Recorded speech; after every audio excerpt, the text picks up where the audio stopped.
मतलब भैया ये गाना बाटे जैसे राम गए हन बनवास तो सीता उनसे कहत रहनी कि अब वनवास तो चलल जात ना, लेकिन भाई वहाँ खाना पीना तो मिली ना, तो भाई वहाँ तो दुख तो सहई के पड़ी। तो राम से सीता कहा कि कैसे बात है गाना के माध्यम से गाना सुन के जाई। माध्यम से सुनो बतावा।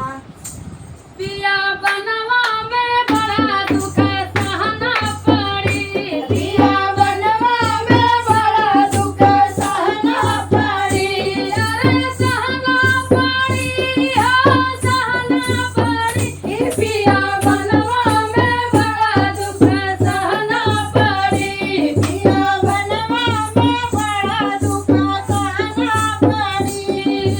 वही बनवा में भूख लगेगी, राजा मोहे भूख लगेगी, जब राजा हमारे भूख लगेगी, जब हमारे भूख लगेगी।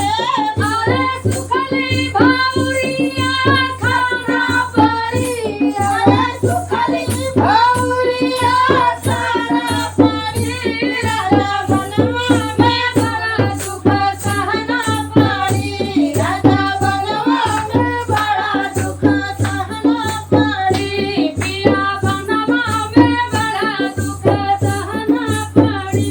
पिया बनवा में बड़ा दुख सहना पड़ी। हो बालमा मोहे प्यास लगेगी, जब हो बालमा मोहे प्यास लगेगी, प्यास लगेगी हो प्यास लगेगी, प्यास लगेगी हो प्यास लगेगी।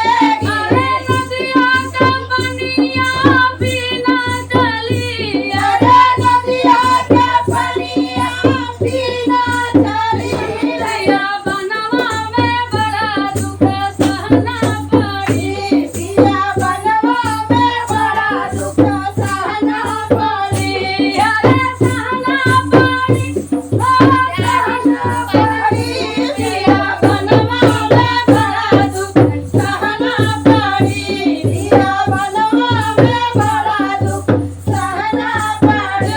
हो बालमा मोहे नींद लगेगी, जब बालमा मोहे नींद लगेगी, नींद लगेगी हो नींद लगेगी, नींद लगेगी हो नींद लगेगी। कुसवा चटैया सोना पड़ी, अरे कुसवा चटैया पे सोना पड़ी, पिया बनवा में बड़ा दुख सहना पड़ी, पिया बनवा में बड़ा दुख सहना पड़ी।